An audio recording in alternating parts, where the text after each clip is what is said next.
Hello students, welcome to my desk. आज है date 18 सितंबर 2020। आज इस वीडियो में डिस्कस करेंगे कि आपकी सभी एग्जाम्स में करंट अफेयर्स से रिलेटेड आज की डेट से कौन कौन से क्वेश्चंस बन सकते हैं। तो पेन पेपर ऑन कर लीजिए और सभी इंपॉर्टेंट फैक्ट्स को नोट डाउन करते चलिए और वीडियो को अंत तक देखिए ताकि आपका कोई भी इंपॉर्टेंट फैक्ट मिस ना हो। आपकी पहली अपडेट है आज की। हाल ही में आयोजित किए जा रहे संयुक्त राष्ट्र महासभा के 75वें सत्र के अध्यक्ष कौन है? Tijjani Muhammad Bande, Volkan Bozkir, ओगान क्वान या फतू बेंसुडा? आपका राइट ऑप्शन है इसमें बोल्कन बोजकिर। देखिए, संयुक्त राष्ट्र महासभा ने तुर्की के राजनयिक वोल्कान बोजकिर को सितंबर में 75वें जनरल डिबेट में अपना अध्यक्ष चुना है।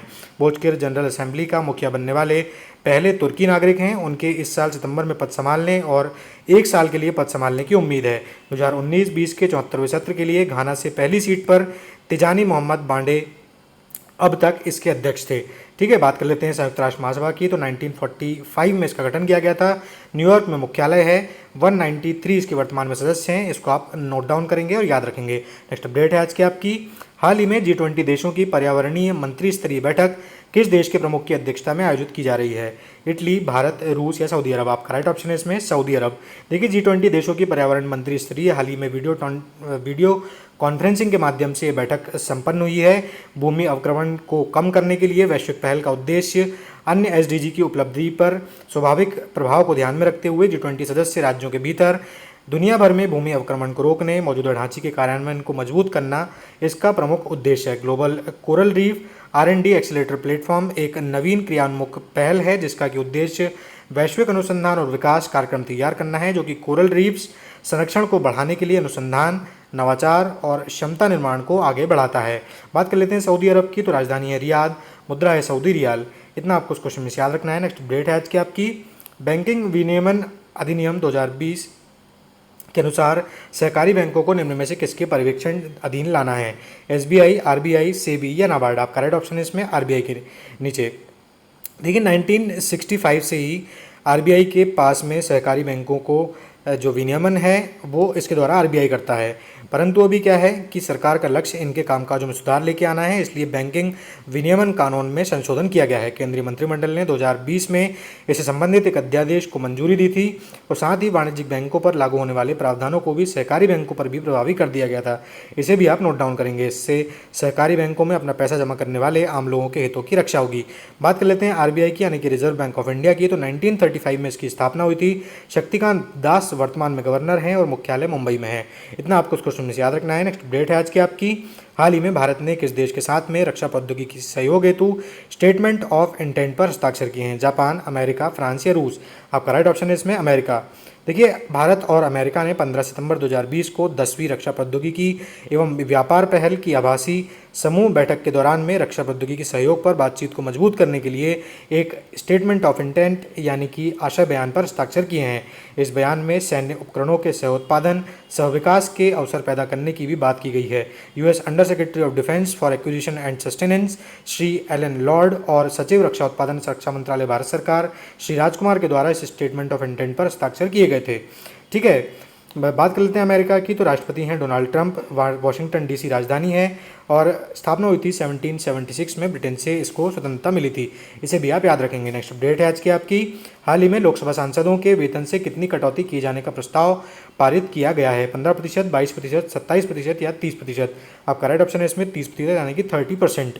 लोकसभा ने 15 सितंबर 2020 को एक विधेयक पारित किया है। इसके माध्यम से 1 अप्रैल 2020 से शुरू होने वाले एक वर्ष के सत्र के लिए संसद के सदस्यों के दिए वेतन में 30% तक की कटौती की जाएगी। संसद सदस्यों के वेतन, भत्ते एवं पेंशन अमेंडमेंट बिल 2020 के अध्यादेश के द्वारा इसे पारित किया गया था और अब इसे बदल करके एक कानून बना दिया गया है जो कि पहले कोरोना वायरस महामारी से लड़ने के लिए संसाधनों को इकट्ठा करने के उपायों के एक हिस्से के तौर पर लाया गया था।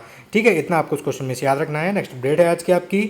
एशियाई विकास बैंक यानी कि ADB का नया एग्जीक्यूटिव डायरेक्टर यानी कि कार्यकारी निदेशक किसे नियुक्त किया गया है? समीर कुमार खरे, राजीव दीक्षित, अभिनव खत्री या MN राव? आपका राइट ऑप्शन है इसमें समीर कुमार खरे। देखिए, कैबिनेट की नियुक्ति समिति ने यह नियुक्ति की घोषणा की है। 1989 बैच के असम कैडर के अधिकारी हैं। वर्तमान में वित्त मंत्रालय के तहत आर्थिक मामलों के विभाग में अतिरिक्त सचिव के रूप में ये कार्यरत हैं। 3 वर्ष के लिए इनका कार्यकाल होगा। ये अफगानिस्तान, बांग्लादेश, भूटान, लाओ पीपल्स डेमोक्रेटिक रिपब्लिक, तजाकिस्तान और तुर्कमेनिस्तान के साथ में भारत का प्रतिनिधित्व ADB में करेंगे। इतना आपको इस प्रश्न में से याद रखना है। नेक्स्ट अपडेट है आज की आपकी। हाल ही में डॉक्टर कपिला वात्स्यायन का निधन हुआ। ये थी कौन थी ये? एथलीट, इसरो की वैज्ञानिक, राजनेता या भारतीय शास्त्रीय नृत्य और कला की प्रसिद्ध विद्वान। ठीक है, आपका राइट ऑप्शन भी यही है, भारतीय शास्त्रीय कला नृत्य कला की प्रसिद्ध विद्वान थी। इनका निधन हो गया है। इंदिरा गांधी राष्ट्रीय कला केंद्र के संस्थापक निदेशक के रूप में इन्होंने काम किया था। शिक्षा मंत्रालय में सरकार के सचिव के रूप में भी इन्होंने काम किया। 2006 में राज्यसभा के लिए नामांकित हुई और 2017 में इन्हें फिर से नामांकित किया गया था।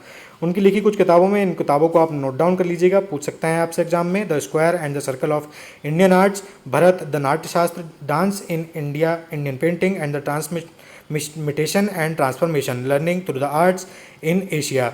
ठीक है, नेक्स्ट अपडेट है आज की आपकी, माई लाइफ इन डिज़ाइन किताब किसने लिखी है? शिल्पा शेट्टी, शोभा डे, गौरी खान या किरण देसाई। आपका राइट ऑप्शन इसमें गौरी खान के द्वारा। देखिए, इंटीरियर डिज़ाइनर और बॉलीवुड जो अभिनेता हैं शाहरुख खान, इनकी पत्नी है गौरी खान, इन्हें लेखक के तौर पे अपना करियर शुरू करने जा रही हैं। पेंगुइन रैंडम हाउस इंडिया ने 15 सितंबर को बताया है कि गौरी ने अपनी पुस्तक में एक डिज़ाइनर के तौर पर अपने सफ़र के बारे में लिखा है। 2021 में यह पुस्तक पेंगुइन के ई प्रिंट के तहत में लॉन्च की जाएगी। इतना आपको इस क्वेश्चन में से याद रखना है। नेक्स्ट अपडेट है आज की आपकी, भारत के नए संसद भवन को बनाने का ठेका किस कंपनी को दिया गया है? Tata project limited, Larsen and turbo, ITD cementation India limited या एनसीसी लिमिटेड। आपका राइट ऑप्शन है इसमें टाटा प्रोजेक्ट लिमिटेड। देखिए, टाटा प्रोजेक्ट लिमिटेड को 861.90 करोड़ रुपए की लागत से संसद भवन की नई इमारत का निर्माण करने का ठेका दिया गया है। अधिकारियों ने बताया है कि टाटा प्रोजेक्ट्स लिमिटेड ने यह निविदा हासिल की है, यह टेंडर हासिल किया है। सेंट्रल विस्टा पुनर्विकास परियोजना के तहत नई इमारत संसद की मौजूद इमारत के नज़दीक बनाई जाएगी और 21 महीनों में इसे पूरा होने की उम्मीद है। निर्माण कार्य शुरू करने को लेकर हालांकि फैसला अभी शुरू नहीं किया गया है। केंद्रीय लोक निर्माण विभाग के मुताबिक नई इमारत संसद भवन संपदा की प्लॉट संख्या 118 पर बनेगी। इस इमारत में सांसदों के लिए ज़्यादा जगह होगी क्योंकि परिसीमन के बाद में लोकसभा और राज्यसभा के सदस्यों की संख्या बढ़ने की संभावना है। इसमें करीब 1400 सदस्यों के बैठने की जगह होगी। इतना भी आपको इस क्वेश्चन में से याद रखना है। नेक्स्ट अपडेट है आज की आपकी, मेडिकल जनरल आर्म्ड फोर्स द्वारा ऑनलाइन सम्मेलन इम्पैक्ट 2020 कब आयोजित किया जाना है? 17 से 19 सितंबर, 20 से 22 सितंबर, 16 से 18 सितंबर या 21 से 23 सितंबर। आपका राइट ऑप्शन है इसमें 16 से 18 सितंबर। देखिए, पहली बार आयोजित किया जा रहा है ऑनलाइन सम्मेलन, सहकार्यशाला है इम्पैक्ट 2020। इसकी मेजबानी आर्म्ड फोर्सेस मेडिकल कॉलेज के द्वारा की जा रही है। 3 दिवसीय सम्मेलन होगा जिसमें कि लेखक, समीक्षक एवं संपादकों के विशिष्ट संकाय शामिल होंगे जो कि चिकित्सा प्रकाशन में समकालीन मुद्दों पर इंटरेक्टिव सेशन आयोजित करेंगे। यह सम्मेलन medical general armed forces India द्वारा आयोजित किया जा रहा है जो कि देश की सबसे पुरानी एवं सबसे बड़ी मल्टी स्पेशलिटी शोध पत्रिकाओं में से एक है। यह सम्मेलन की tagline make your research count है। ठीक है, इसे भी आप नोट डाउन करेंगे। चलते हैं उस प्रश्न की ओर जो आपको कल दिया गया था। एडीबी के अनुसार भारत की अर्थव्यवस्था में वर्ष 2020 में कितने फीसदी की गिरावट आई है? 6%, 9%, 13% या 19%। आपका राइट ऑप्शन था इसमें 9%।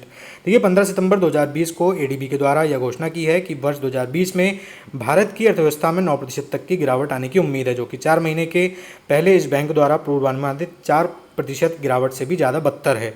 चालू वित्त वर्ष में की पहली तिमाही में भारत के सकल घरेलू उत्पाद यानी कि जीडीपी में रिकॉर्ड 23.9% की गिरावट भी दर्ज की गई थी केंद्र सरकार के द्वारा, जो आंकड़े जारी किए गए थे उसमें। ठीक है, इसे आप याद रखेंगे। चलते हैं आज के प्रश्न की तरफ। 18 सितंबर 2020 को कोसी रेल महासेतु का उद्घाटन करेंगे राष्ट्रपति, उपराष्ट्रपति, प्रधानमंत्री या सड़क एवं परिवहन मंत्री?